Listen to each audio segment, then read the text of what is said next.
Assalamualaikum warahmatullahi wabarakatuh. Saya sedang bersama dengan senior saya, kakak kelas saya di Mesir, Al-Mukarram, Ustadz Dr. Damanhur Abbas. Nikmati kajian-kajian tausiah beliau yang bergizi, berkualitas di channel Ustadz Damanhur Abbas. Jangan lupa tonton, subscribe, like, share, and comment. Assalamualaikum warahmatullahi wabarakatuh.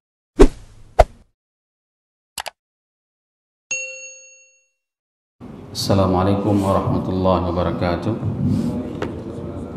Alhamdulillah, alhamdulillahilladzi ahyana ba'da ma amatana wa ilaihin nusyur. Asyhadu an la ilaha illallah lahu da'watul haqq, harisun 'alaiha wa ujaba tabsyiri biha wal takum minkum ummatun yad'una ilal khair wa ya'muruna bil ma'ruf wa yanhauna 'anil munkar wa ulaika humul muflihun.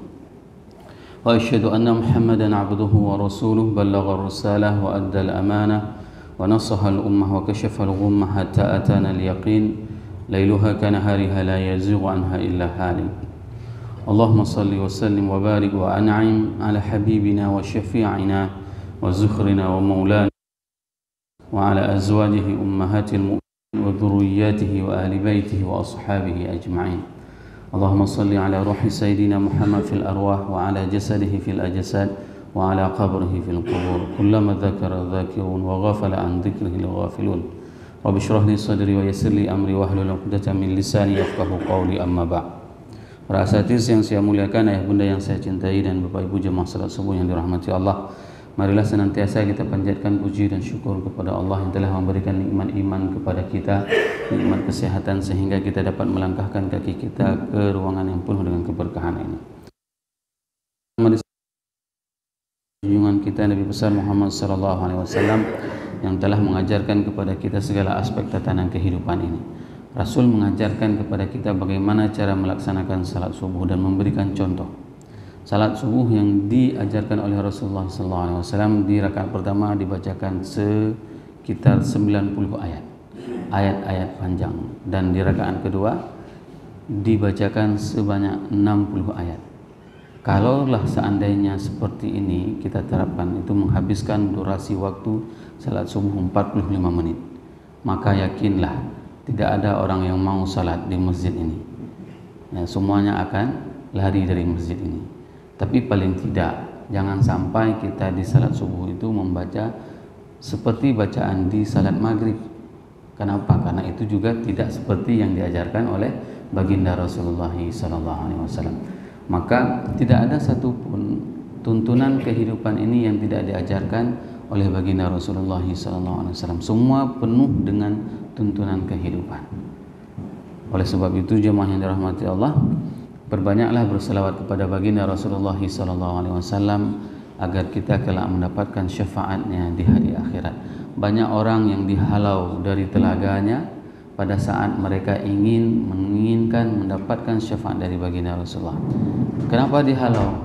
Dikarenakan mereka adalah orang-orang yang merubah tatanan kehidupan tidak sesuai dengan ajaran baginda Rasulullah SAW. Rasul merindukan kita.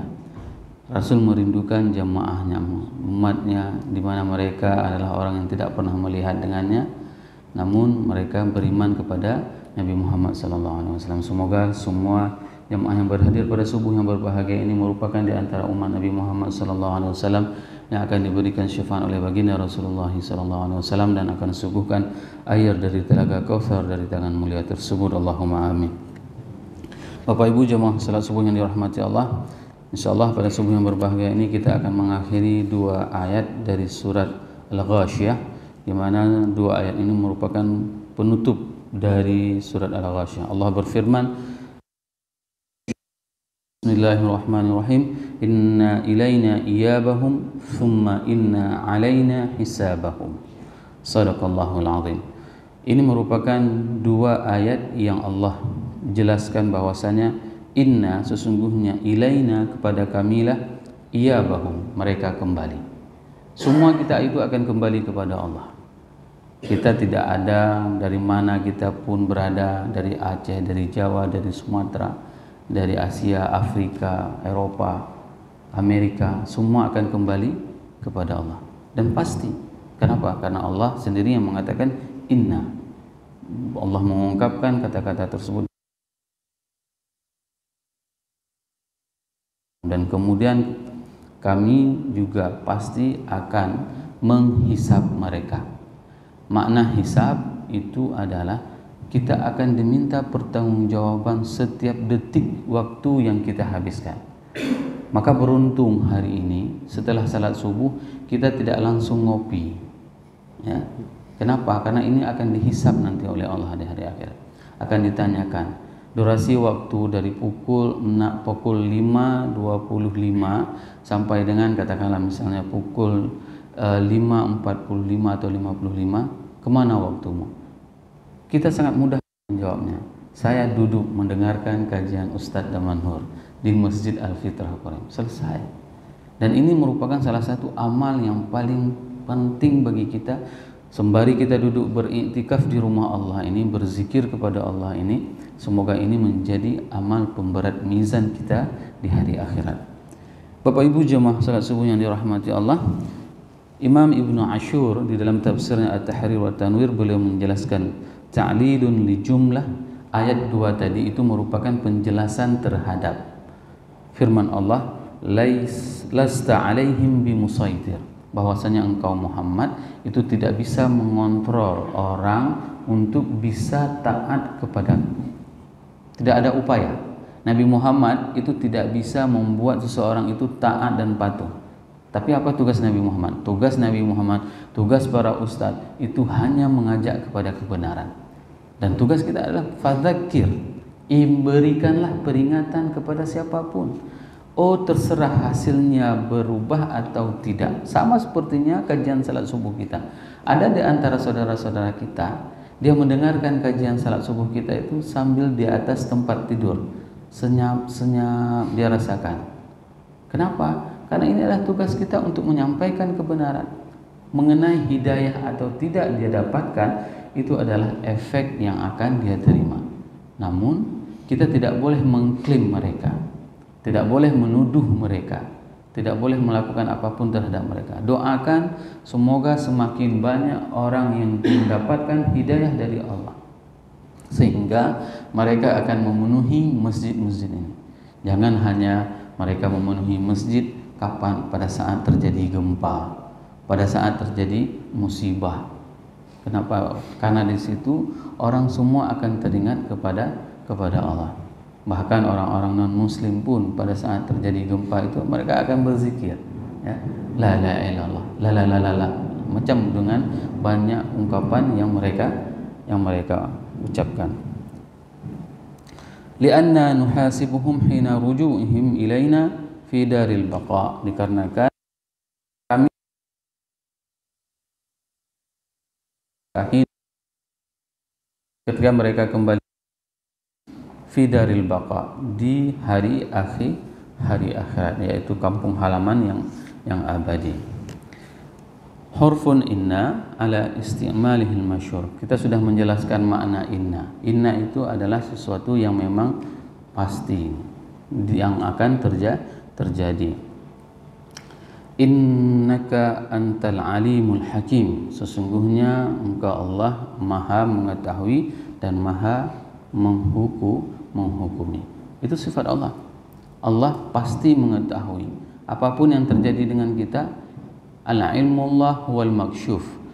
Ilmu Allah itu menerangi. Allah mengetahui apa dan bagaimana yang terjadi ke depan dan apa yang sudah terjadi di belakang bagi kehidupan kita. Dan Allah tidak pernah menetapkan sesuatu yang bukan ketetapan. Ketetapan itu bisa ditetapkan oleh siapa? Oleh manusia.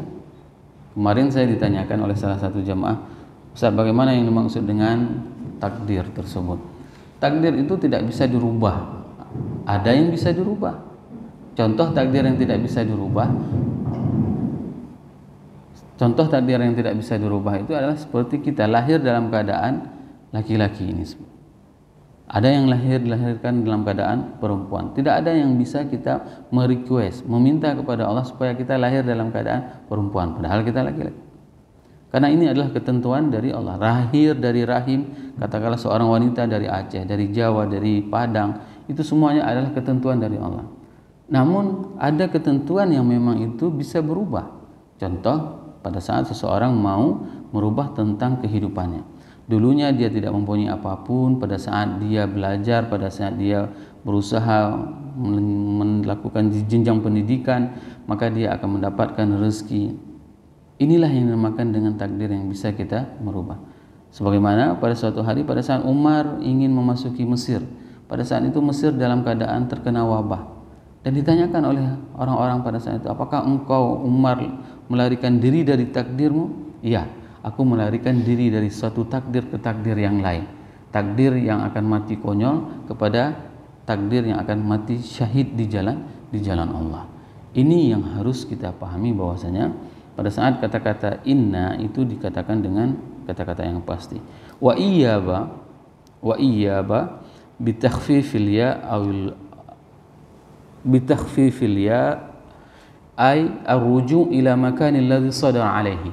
Apa makna iyab? Iyab itu adalah kembali kepada tempat yang dia diciptakan. Ini yang menarik. Pada saat Al-Quran mengatakan kepada kita inna ilaina iyabahum, orang Arab itu sudah paham kata-kata iyab itu adalah dia kembali dari tempat dia. Itu pemahaman kata-kata iyab. Jadi tidak akan mungkin seseorang itu akan kembali, misalnya saya berasal dari masjid ini, maka saya nanti akan kembali dari sini. Itu pemahaman iyab.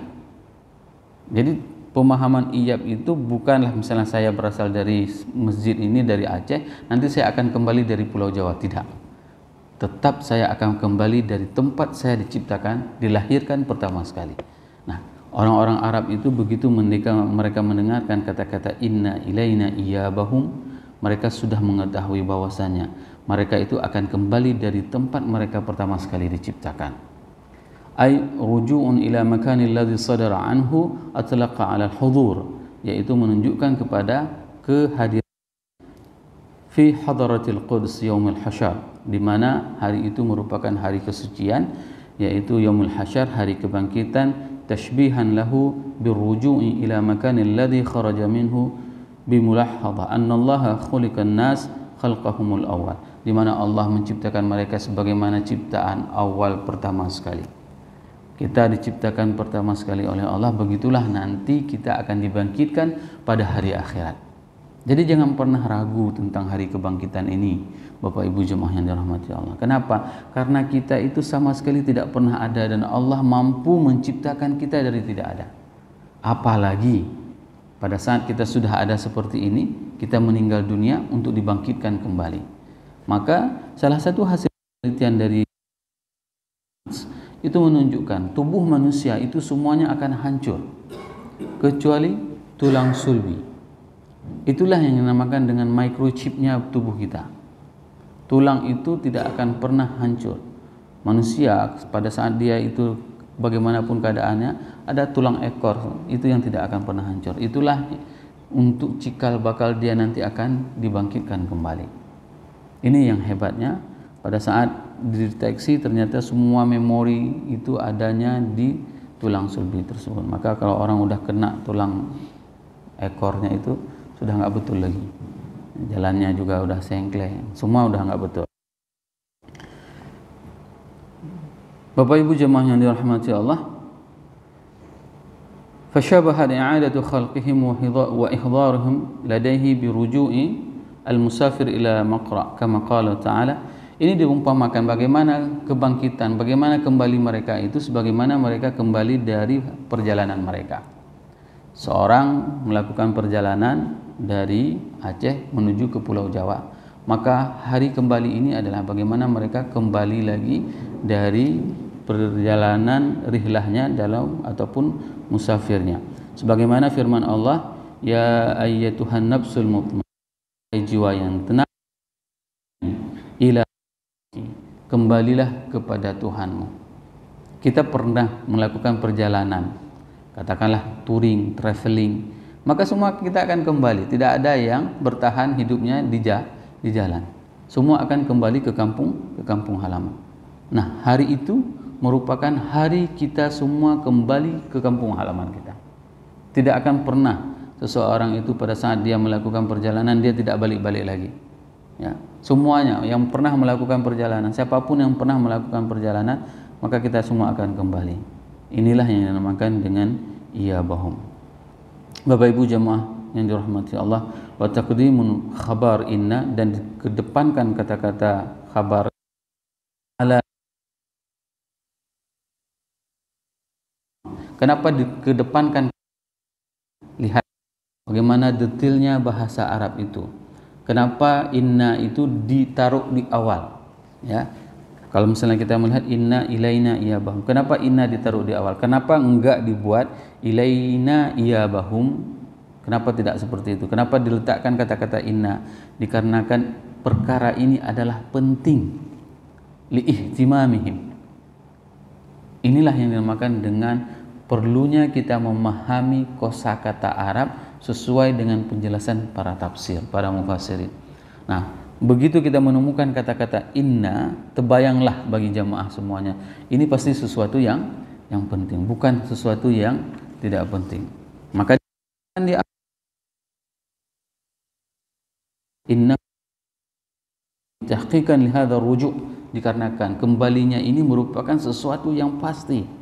Li'annahum yungkirunahu, karena orang-orang kafir itu mengingkari tentang hari kebangkitan. Bagaimana mungkin kita akan hidup kembali setelah kita musnah? Tidak akan mungkin. Mereka mengingkari seperti itu, sehingga mereka mempunyai sebuah prinsip dalam tatanan kehidupan mereka, having fun. Bersenang-senanglah hidup pada saat kita masih hidup di dunia ini. Nikmatilah kehidupan. Kenapa? Karena setelah hidup ini nggak ada lagi kehidupan. Itu pemahaman yang salah. Kalau seandainya memang seperti ini ketentuannya, maka sungguh kasihan orang yang memang kehidupannya itu miskin di dunia. Orang yang memang dia dizalimi kehidupannya di dunia, diambil haknya oleh pimpinannya.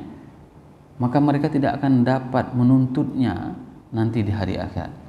Dengan adanya hari kebangkitan, semua penindasan yang kita alami hari ini itu semuanya akan menjadi bahan bagi kita pada saat kehidupan kita di akhirat. Jadi jangan pernah marah, jangan pernah dongkol terhadap apapun yang terjadi. Bersabarlah. Kenapa? Karena nanti di hari akhirat semua itu akan diminta pertanggungjawaban oleh Allah. Dari mana kita ketahui? Dari kata-kata dan firman Allah, inna hisabahum thumma inna alaina hisabahum. Nah, ini yang menarik, dan saya berulang kali mengatakan kepada jamaah, kenapa pada saat kata-kata fa digunakan, ya, fa itu tidak ada jeda antara satu proses kegiatan dengan kegiatan lain. Misalnya saya masuk ke dalam masjid, saya gunakan kata-kata fa, ya, misalnya dakhaltul masjida fa Ahmad.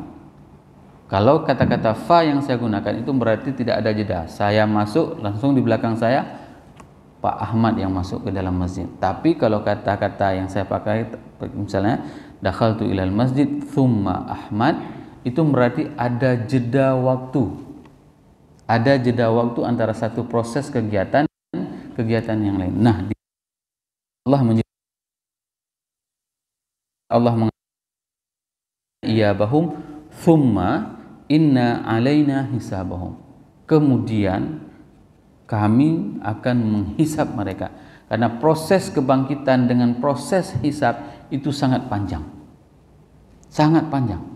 Apalagi bagi orang-orang yang tidak mempunyai amal. Maka para ulama berbeda pendapat pada saat kebangkitan tersebut.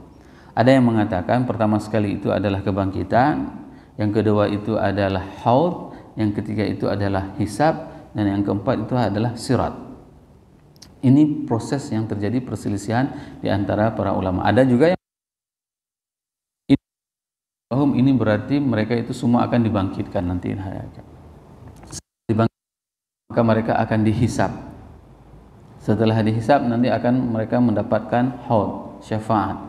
Berbeda pendapat para ulama. Tapi ini bisa kita tunjukkan bahwasanya proses dari kebangkitan dengan hisap itu proses yang lama. Ada orang antri hari ini, kita bayar listrik katakanlah, bayar apapun, kita antri. Dongkol enggak kita? Antriannya itu sampai seperti berlain-lain seperti itu. Susah. Bayangkan nanti hari akhirat kita itu akan dipanggil oleh Allah satu persatu. Satu persatu akan dipanggil oleh Allah. Jumlah manusia hari ini ada 7 miliar. Ini yang hari ini. Bagaimana dengan mulai pertama dunia diciptakan sampai nanti dengan hari akhirat? Berapa banyak manusia? Dan itu akan dipanggil oleh Allah satu persatu. Dan tidak akan pernah ketukar pada saat dipanggil. Damanhur, itu yang pasti yang akan bangun itu adalah saya. Tidak mungkin yang akan terbangun damanhur yang lain. Dan ini adalah proses yang lama sebagaimana diungkapkan dengan dari mana kita ketahui, dari kata-kata thumma, dari kebangkitan sampai dengan hisab, itu merupakan proses yang lama. Ada aktivitas-aktivitas lain yang memang bisa terjadi sebagaimana yang dikatakan oleh para ulama. Setelah kebangkitan, maka kita akan mendapatkan, akan meminta syafaat kepada baginda Rasulullah SAW. Maka terbaik agar kita mendapatkan syafaat dari Rasulullah SAW, dan akan disuguhkan air oleh Rasulullah dari tangan mulia tersebut. Siapapun yang disuguhkan air oleh Rasulullah dengan air dari telaga Kausar tersebut, maka dia tidak akan pernah kehausan selamanya.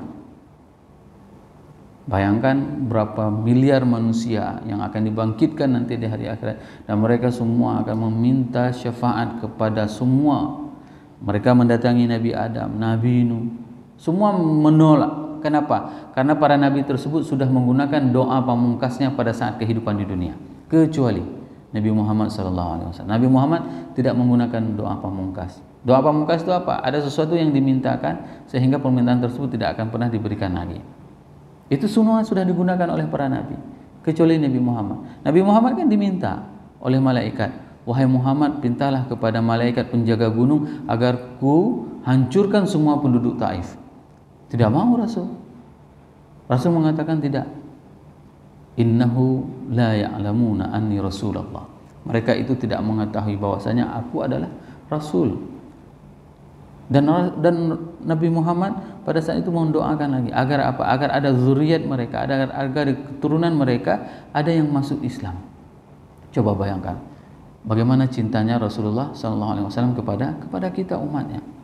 Bahkan pada saat Uhud itu berhak marah, Bapak Ibu jemaah yang dirahmati Allah. Kenapa? Bagaimana orang kafir kaumnya, orang Quraisy terhadap dia, terhadap Nabi Muhammad.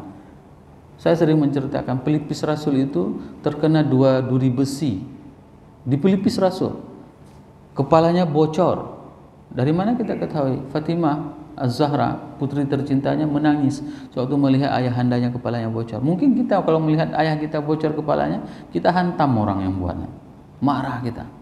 Fatimah panik begitu melihat kepala ayahandanya Rasulullah itu bocor, tidak berhenti mengalirkan darah. Lalu dibakarlah ranting-ranting kurma pada saat itu, lalu ditempelkan debunya itu di kepala Rasulullah SAW. Maka pada saat itu Rasul mengatakan, tega mereka memperlakukan Nabi seperti ini. Sehingga pada saat itu wajar, Rasul wajar harus marah. Tapi apa yang dilakukan? Rasul mendoakan mereka, Allahumma arhamhum ya qaumi. Ya Allah, berikanlah rahmat kepada kaum-kaumku. Ampunilah mereka. Coba bayangkan, sudah diperlakukan seperti itu, Rasul meminta ampun kepada mereka. Kalau seandainya Rasul meminta mereka murka, maka mereka semua akan diazab oleh Allah. Maka Bapak Ibu jemaah yang dirahmati Allah, wal muradu bil ardi ardun kullu qaumin la majmu'un al qurratil ardiyah. Yang dimaksud dengan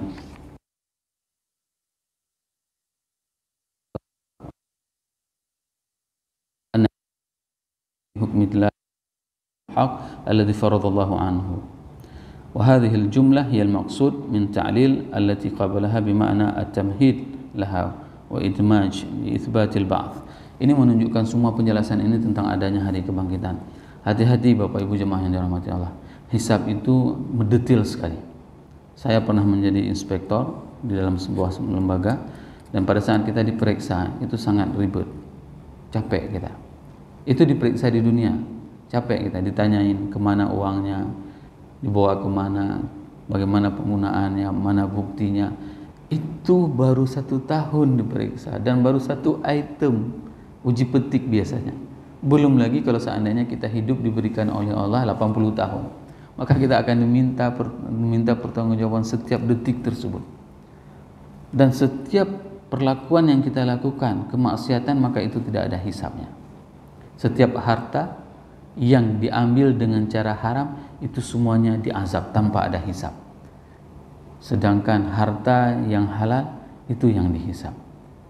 Bayangkan bagaimana ngerinya suasana hari itu. Maka para sahabat terdahulu mereka itu tidak mau menjadi orang yang mempunyai kelebihan harta. Abdurrahman bin Auf begitu dapat uang banyak, begitu punya harta, langsung dia sedekahkan. Kenapa? Karena nanti pertanyaannya sedikit. Kemana uangmu? Misalnya 2 miliar, sudah saya sedekahkan. Nah kita kalau misalnya ada uang 2 miliar, kalau yang laki-laki ya pasti nikah lagi, kata Pak Kapintal. Seperti itu. Kalau udah ada uang lebih sedikit pasti cari istri lain. Makanya padahal banyak hal-hal yang memang bisa kita lakukan, bisa kita manfaatkan dengan harta yang diberikan oleh Allah, dengan jabatan yang diberikan oleh Allah. Semoga kita semua dimudahkan hisab kita nanti di hari akhirat. Subhanakallahumma wa bihamdik, asyhadu an la ilaha illa anta astaghfiruka wa atubu ilaik. Wassalamualaikum warahmatullahi wabarakatuh.